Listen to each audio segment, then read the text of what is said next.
Aaron Bloomquest.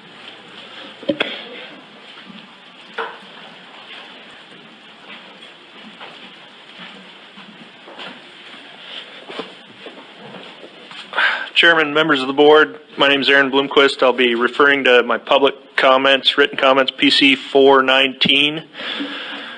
If you guys want to look at those. I live in Copper Center in the summer and Tok in the wintertime, so I kind of split time. I spend a lot of time around sheep. I'm going to start with sheep stuff, and if I get time, if I have time, I'll go to some other things. First of all, I was involved in drafting at least 4 sheep proposals this time, and all of those proposals would have restricted my current practices in the field. I'm gonna comment on a few sheep proposals, and we'll start with this. I've spent a ton of time this year working on this stuff, and over the last decade. I've basically been told by people that my proposals are too complicated, too restrictive, not restrictive enough. Yeah, I've kind of taken it from all ends, so I'm going to try to simplify things a little bit. I tend to get pretty complicated. Unlike some others in the room, I don't think at this point a status quo scenario for sheep would do us justice. I think we've got an opportunity to improve things here. I'm not sure that we have to, but I think we should maybe. I've got 2 ideas to address sublegal harvest, crowding, conflict, and wounding loss in just these 2 short ideas.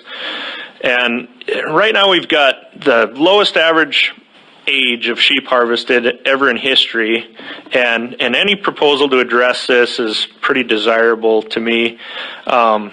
I made a really complicated one. Some of you may have seen that's floated around, and I've gone away from that a little bit. I mean, I'd be willing to go there in some limited areas, but I suggested amending proposal number 30 in my public comments. And if you look at that, there's just a short chart. It's kind of a staggered time off by the age of the sheep you take.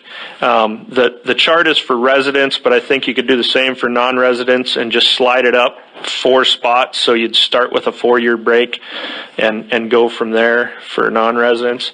I also think, I recognize there's problems in some of the state land with, too many people in the field at the same time, and probably too many guides too. So I'd like to see some sort of registration system where maybe 20% of the sheep were taken the first 10 days of the season in guided or non-resident hunts, 40% the next 10 days, and 40% after that on state and BLM land.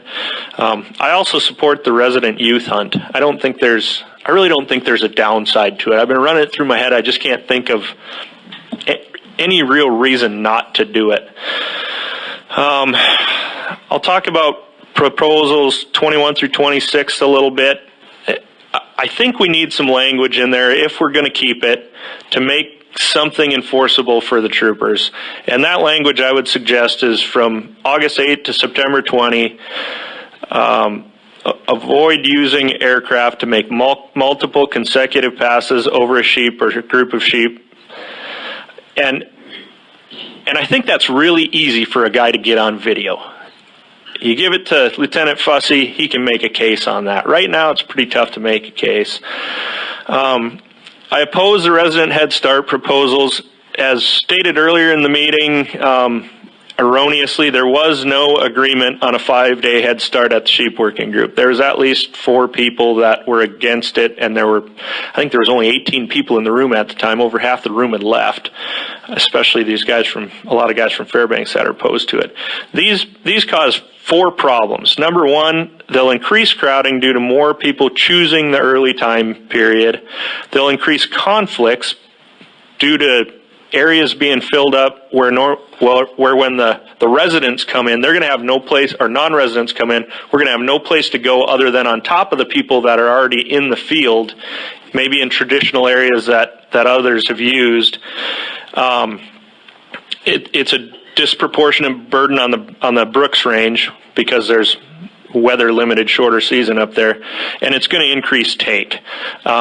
I think all 4 of these are probably surmountable, and maybe some of the ideas in our proposal number 33 would get towards them, but I'm not suggesting that one at this time. Drawing and allocation proposals, as Karen just said, a lot of this is apples to apples. Many people have stated that other states have a 10% non-resident allocation. It's just factually incorrect that any place has a 10% non-resident allocation where there's open seasons, and we have open seasons in a lot of places. I see I'm running out of time, so I'm going to beat on one that I've been beating on for a while. Proposal number 29. Please do not define a broken sheep horn. We know what broken is. I've done the numbers. I looked at a data set from 1988 that had 8,400 sheep in it.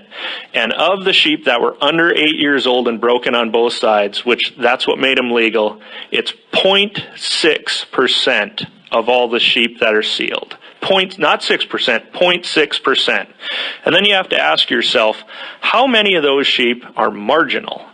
1 in 10, 1 in 20. It's probably, in the grand scheme of harvest, it's probably less, for sure less than 1 in 1,000 sheep would fall under this thing. And it's going to add one more thing for guys to look at in the field and be stressed over. Aaron, if you have just a little bit more to summarize there, go ahead. Yeah, I have a few more proposals I wanted to talk about, but I'll just add one quick thing about Proposal 90. We know we have this disease risk right now. It's not fantasy. We've got domestic sheep and goats along the Tote Cutoff within a mile of sheep habitat. We've got them right on the mountain in Copper Center. We've got them right on the mountain in Palmer. There's a real problem here. I would ask the board to simply amend the proposal to take domestic sheep and goats off the clean list and delay implementation of that for 2 years, so it'll force people to be at the table and come to a solution to this. I think if you just say, we're not going to pass it, but you guys go out there and do it, I think there's a good chance that a whole lot of people are going to leave the table and you're not going to see anything. And I'll leave it with that, I guess. Take some questions. Okay, thank you. Board members, questions? Nate. Yeah, thank you, Aaron, for your testimony. I also should commend you and the whole sheep working group. One of the tasks to the group was to, if possible, come up with some ideas that could possibly address all these various concerns and various viewpoints, and to think outside the box. I think you get the award for thinking outside the box. You came up with a very creative suggestion. It wasn't well received by the whole group, but I think a lot of people considered there was some merit to it, and I just wanted to really give you credit for that. It was very creative.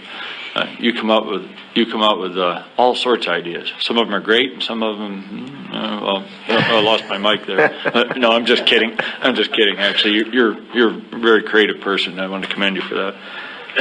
And you're investing your time where your heart is. You've really expressed and shown to me that you're concerned about the resource first. And as you identified in your testimony, your proposals don't favor you; they actually hurt you. But you're putting the resource first.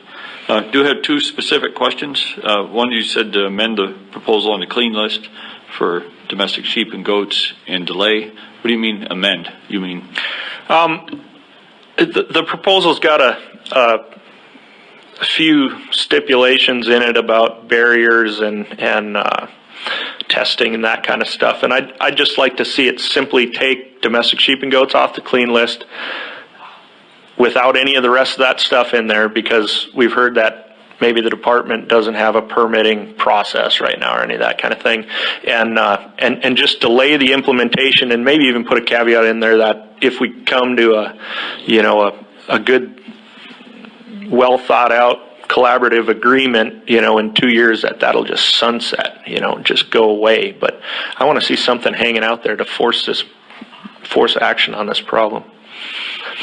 okay? And to continue, my second question was related. You said you support the youth hunt concept. Was that with an early head start?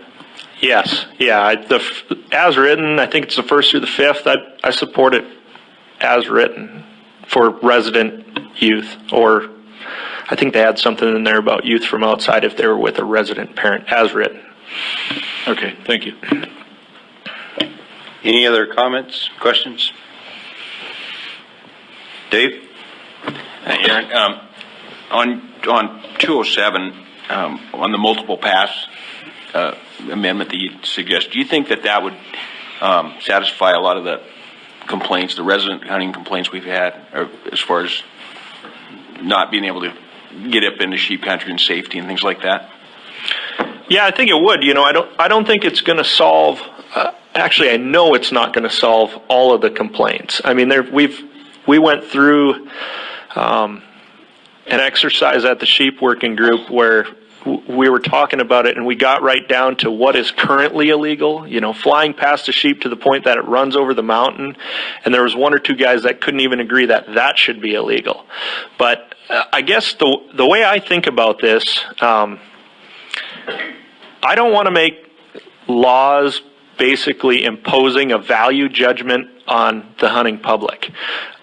So I think, flying past one time at a distance, trying to see if there's sheep in the valley, making a law precluding that is a value judgment.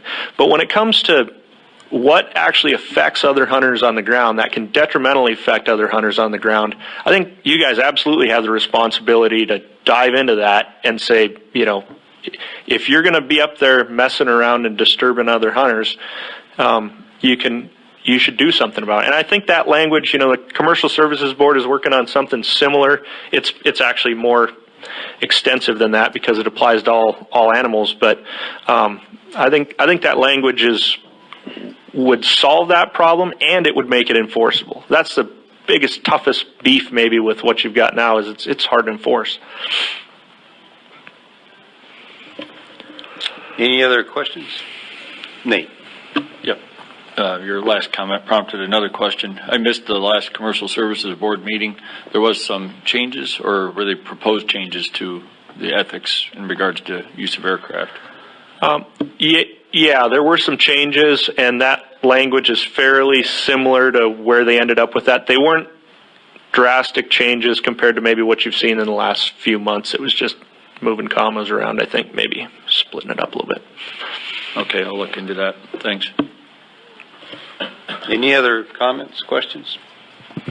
Okay, Aaron, thank you. Can I just make one quick statement off the proposals? Very quick. Very quick. I just wanted to say, one of the most unethical things that people can do are make unfounded ethics complaints against other people. And there's a group that's been running around doing this lately, and it's pretty disgusting to me, and I've been a victim of it myself, and I just wanted to put that on the record. I wasn't surprised by it because it's kind of the standard MO, but it doesn't make it any less crappy, so that's all I wanted to say. And I agree with that. Next we have on our list